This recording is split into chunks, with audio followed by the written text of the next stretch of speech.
नमस्कार दोस्तों, मैं doctor Seema Poswal, all India vice president BKN के संघ the sole nationally recognized union in FCI. आज आप सभी के समक्ष एक बहुत ही संवेदनशील मुद्दे को लेकर प्रस्तुत हुई हूँ। आज 21वीं सदी में जहां हम वुमेन एम्पावरमेंट की बात करते हैं, वहीं दूसरी ओर महिलाओं को मैटरनिटी और चाइल्ड केयर लीव के दौरान उनकी सैलरी से अलाउंसेस ही डिडक्ट कर लिए जाते हैं। जबकि बीइंग अ फीमेल एम्प्लॉय मैं बताना चाहती हूँ कि जॉब के साथ साथ अपने बच्चों का पालन पोषण करना हमारी प्राथमिक जिम्मेदारी है और इसके लिए सरकार द्वारा हमें मैटरनिटी और चाइल्ड केयर लीव जैसी सुविधाएं दी गई है।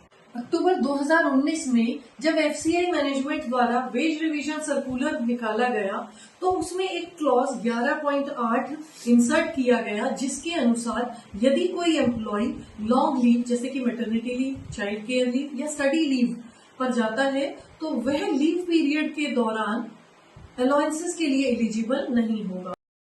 यानी कि कैफेटेरिया अप्रोच के तहत जो हमें 35% ऑफ बेसिक पे पर्क्स एंड अलाउंसेस के रूप में दिया जाना निर्धारित किया गया था, जिसमें कि 2% पीएलआई और 1% एलटीसी भी शामिल थे, वो 35% अलाउंसेस ड्यूरिंग लॉन्ग लीव आपको नहीं दिए जाएंगे। यह स्पष्ट करना चाहूंगी कि यह क्लॉज एमओयू का पार्ट नहीं था तथा मैनेजमेंट द्वारा बाद में से अपनी मर्जी से इंक्लूड किया। एफसीआई स्टाफ रेगुलेशन एक्ट 1971 के सेक्शन 3 के क्लॉज 23 के अनुसार एफसीआई एम्प्लॉयज को central civil services leave rule 1972 के accordingly different kinds of leaves grant की जाएंगी।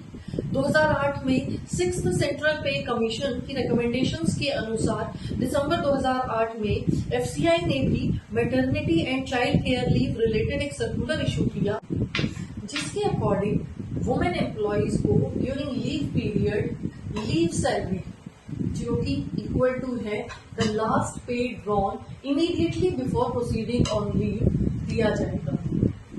यानी कि 2007 से लेकर 2019 तक हमें लीव पीरियड के दौरान सारे अलाउंसेस दिए जा रहे थे, परंतु वर्ष 2019 में के इस सर्कुलर के माध्यम से non eligibility of perks and allowances के इस क्लॉज को इंसर्ट कर दिया गया, जबकि गवर्नमेंट द्वारा डीओपीटी की गाइडलाइंस में इस संबंध में कोई चेंजेस नहीं किए गए थे। आपकी यूनियन बीकेएन के संघ ने जब इस विषय में छानबीन की तो पाया कि अन्य पीएसयूज में ड्यूरिंग मैटरनिटी लीव एम्प्लॉय को सारे अलाउंसेस दिए जा रहे हैं।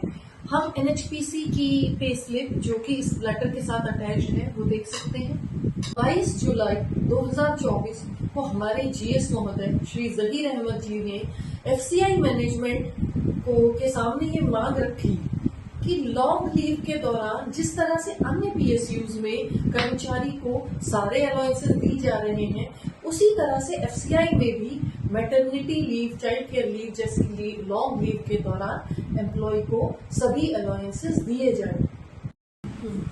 उनके द्वारा न केवल 2019 के इस अलाउंसेस डिडक्ट करने वाले सर्कुलर को विड्रॉ करने की बात रखी गई, बल्कि इस क्लॉज के रॉन्ग इम्प्लीमेंटेशन से अफेक्ट हुए एम्प्लॉयज को एरियर दिए जाने की भी मांग रखी गई।